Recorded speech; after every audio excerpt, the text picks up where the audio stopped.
The Ten of Cups is a card about being content and being stable. So Cups is all about emotions. We're talking Cancer, Pisces, Scorpio type of energy. But a lot of times this means being nervous to branch out, being nervous to go after maybe what your soul is telling you to go after because you are very content. And it's, people think fear and pain is like what keeps you from being happy and succeeding, but it's absolutely not. Good is the enemy of great. So and that's where y'all are right now. You guys are good. Everything's fine, but I feel like you guys have something snarling inside of you saying, come on, there's more. But you guys are kind of hanging on to security because, change is scary. So anyways, I kind of feel like that's your energy right now. There's something more you want to do, but you're just kind of stuck in the mundane right now. And, breaking free just seems like so much work, so much energy to exude. Because what I have, weirdest thing ever for y'all in the past, I have temperance, which is balance. So probably more along the lines with my Geminis is y'all are probably striving for balance. I know that you guys tend to not be as grounded as a lot of other signs, obviously. I'm a Gemini moon, so I totally feel for you.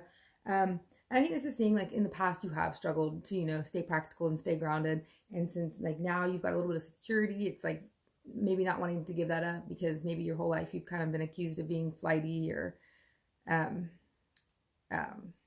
flaky, just because y'all are scattered and you guys have really fast, quick minds that are always running. So you always have ideas, new things to try.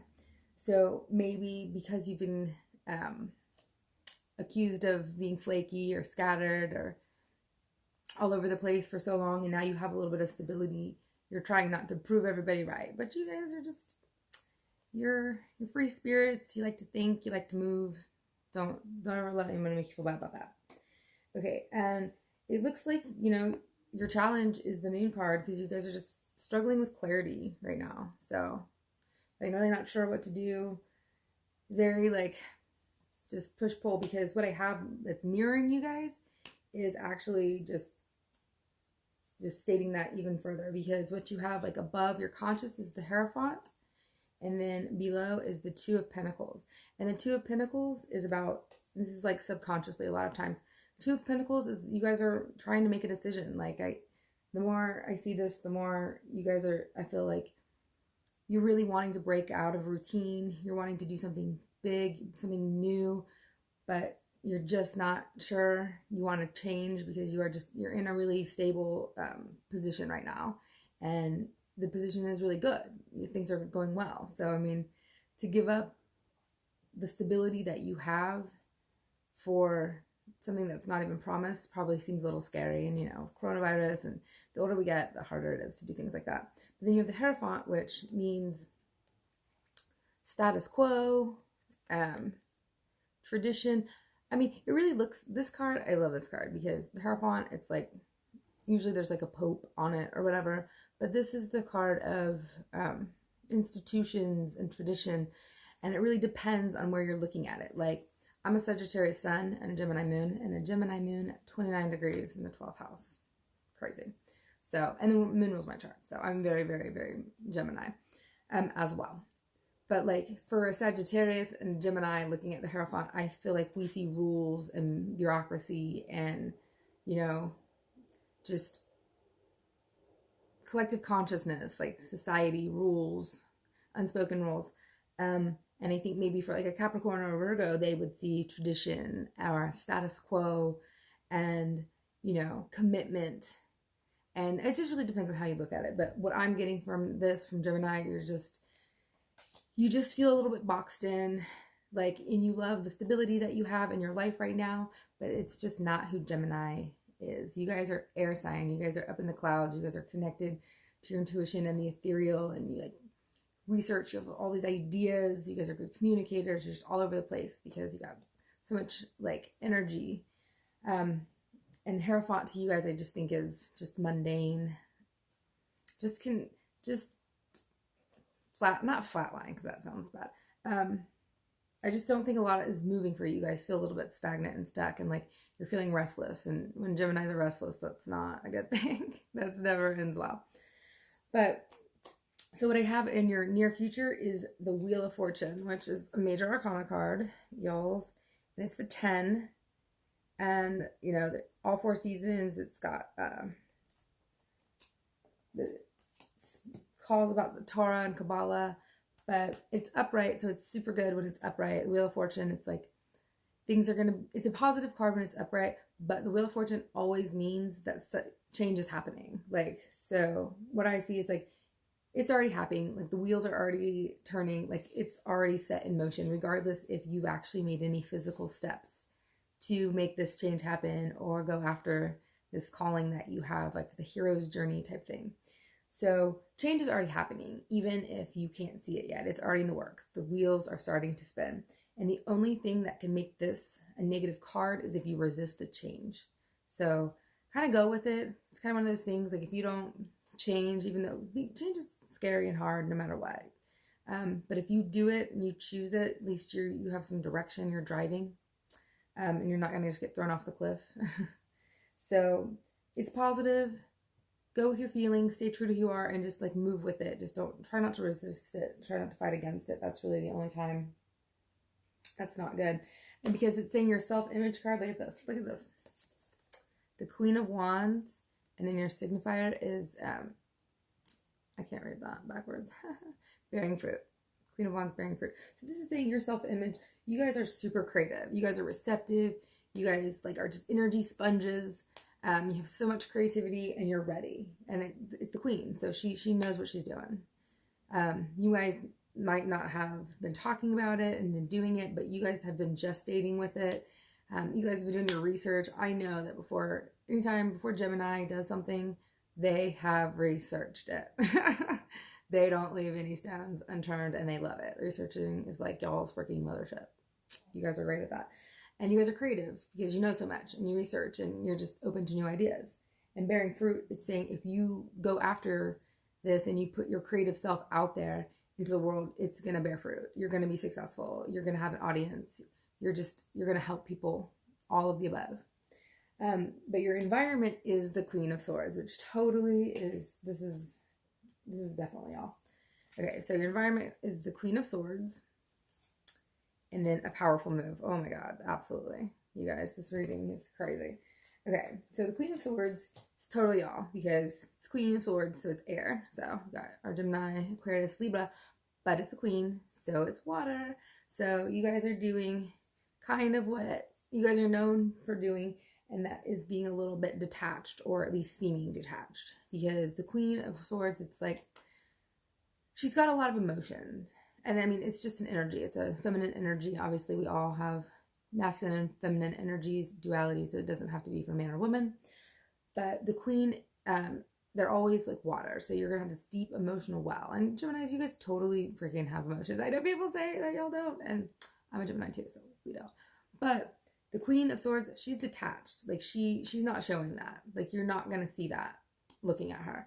And I think a lot of times Geminis, you guys just don't really realize that you're thinking through your emotions more than you're kind of like feeling them, but that's how you guys process. So, I mean, I dig.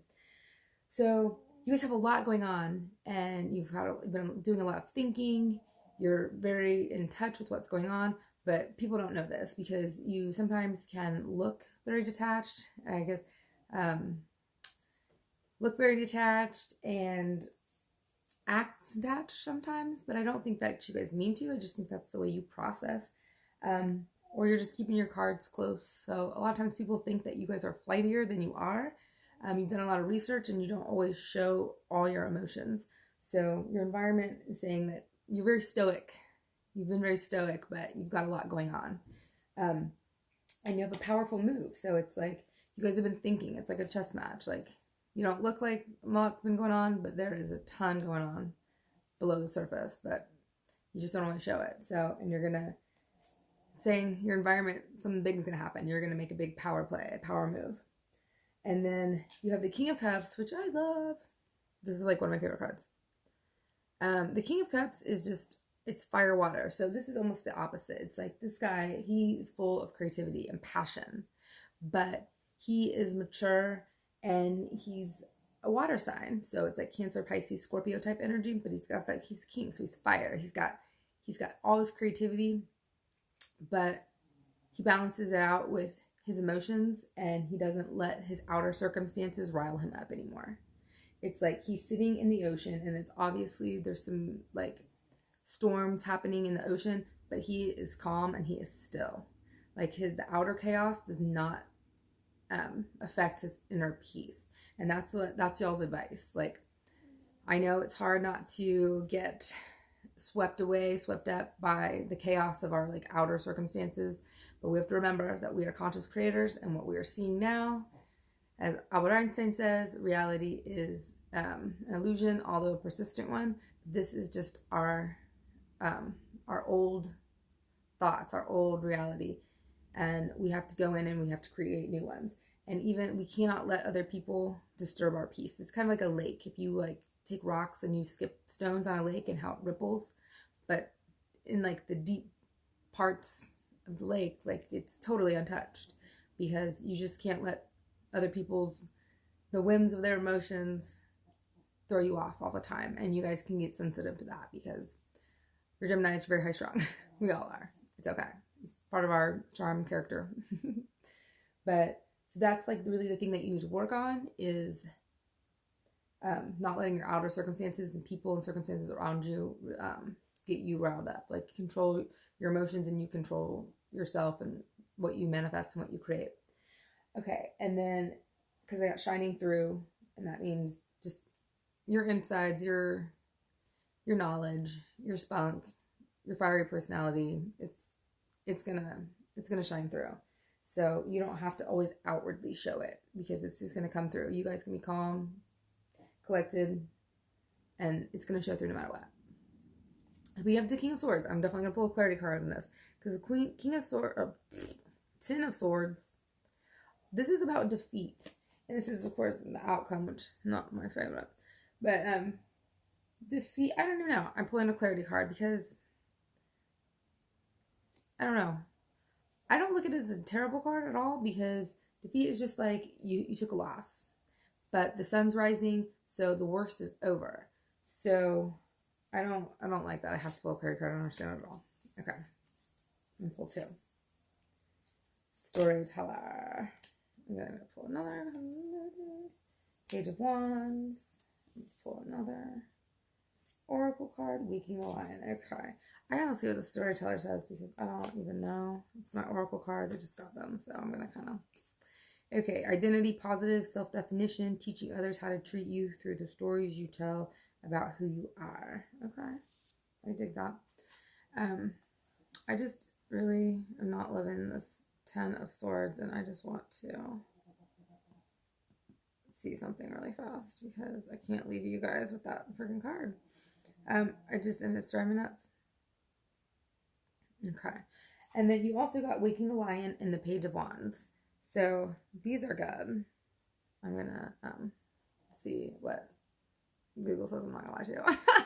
Well, I mean, I know what this is, but I'm getting a different definition than the one I roll with, because I just don't want to. And this card is way different than the Rider-Waite, and it's actually way more pleasant, like the imagery and stuff. So I am just going to see what this particular deck says, because this is beautiful. This one has birds. Like the one the Rider-Waite has like swords, and like this person's dead, and it's a mess.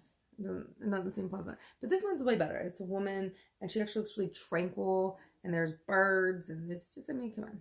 You can't beat that. Yeah, this doesn't like me right now. I'm gonna murder someone.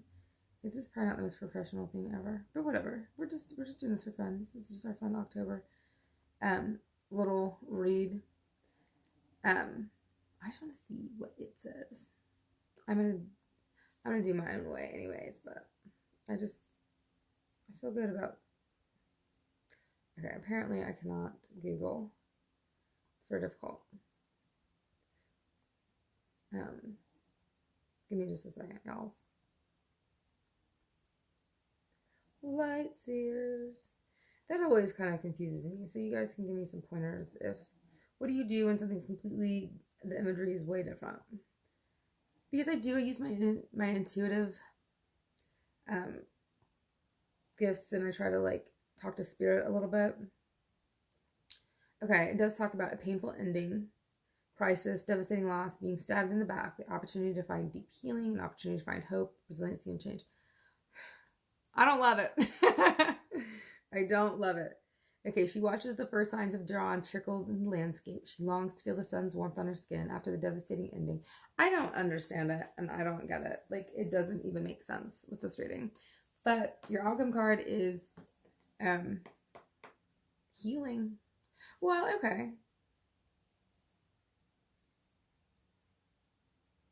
Well, it's saying that if you guys have any trouble along the way, which you very well might, you could take a couple losses, you could take a couple hits on this, you're going to be okay. You're going to be okay. I don't know. That's about it. You'll get over it. This is going to teach you how to heal. It's going to teach you how to take some losses, and it's okay that happens, even if you risk things. It's about teaching people how to treat you. Then you have the Page of Wands, and that's like going after what you want. Like, just full-fledged, wholeheartedly, like no matter what. Who cares what other people think? Who cares if you fail? Ooh, I think that's what it is. I'm going there. And then you have Waking the Lion. This is like, wake up your inner person. I think this is saying, who cares? Failure can't be, you have to detach from the outcome, because success is not guaranteed. And failure is assured if you're trying something new. And if you don't want to do something because you're scared you'll fail, that's silly, because failure is part of it. But I don't want you to be like, leave this reading being like, I'm going to go out and I know I'm going to fail, but I'm going to be able to get over it. I just think this is saying that you have to detach for your outcome, and you have to just full force, balls to the wall. In order to succeed, you can't be nervous about that. And you might have some people that are jealous along the way, because people are always jealous of people that have enthusiasm and that are excited about life and that are smart and they go after what they want. And Geminis, you guys get a lot of flack, but I freaking love Geminis. Y'all are smart as fuck. You're witty, you're funny, you're popular, you're fun to be around. You're just good people, and I just like how smart you are. I love smart people. And people just get jealous. I mean, people are like, Geminis are two-faced. No, they're not. I mean, I don't have that experience. I think Geminis are really fun and really talkative, and they're really interesting. And I don't know, I always gravitate towards Geminis, so I think you guys are great. So I'm going to pull a couple more clarity cards. Just clarity. Because that was a little bit, I don't like that. At the end, we're gonna redeem it. Okay. So you guys have the Eight of Swords, which is also, and this makes sense. The Eight of Swords, it's like she's blindfolded, she's tied up, she's surrounded by swords, but if she took her blindfold off, she could just walk right out. So this is kind of like a prison of her own making. Like, she's psyching herself out. She's in her head. She doesn't know that she is free to leave. She doesn't know. She doesn't have all the information. So this is saying, don't turn a blind eye to things. Get all the information. If you can't get all the information, just really lean on your intuition. Trust in another, dropping shields and rigid boundaries to allow connection, the willingness to be vulnerable. So it's saying, it's okay. Put yourself out there. Don't stress out. Get out of your head, because it's okay if shit happens. And sometimes the things that happen that look like these catastrophes are actually ends up being blessings, which I kind of think that this is what that's saying. Healing shame, imposter syndrome, letting go of self-condemnation, freedom from your past, unresolved wounds, focusing on self-worth and underlying beauty in rejection. That is totally what I was just about to say. Okay. So, you know, that part where I like kind of bumbled and freaked out and did a little Google search and was not happy with the results of the card. I get it. See, Gemini moon. And what just happened to me is what's going to happen to you guys. Like, you're going to be like, oh my God, that did not go well. But then it all came together and you learned from it. And not in spite of it, from it. I think this is saying that you're going to go after something amazing, and it's probably not going to go your way, but it's going to go the way that it needs to go for you to have the big success. Like, so if you hit some roadblocks and you stumble, just go with it. Don't resist it. Defeat happens, failure happens. It's part of it. But out of that failure is what is actually going to, your success is going to be built out of. Kind of like mushrooms and poop. I don't know. I felt like that was a good analogy.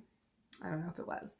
But like, so you're going to think that you failed, but one of your failures, one of your big failures is actually going to be, you're going to meet somebody or something's going to happen that is actually going to be the thing that catapults you to where you want to go. So I hope that wasn't too crazy. I hope that helped you guys. And you should subscribe to my YouTube channel. I just started it, so that'd be really cool. I would like it. I will post a link, but it is Noelle Boudreaux. I'm not even sure. Okay, my name is Noelle Boudreaux, but it might be at Noelle's Constellation Station at YouTube. So thanks, guys, for listening. I hope that helped you guys.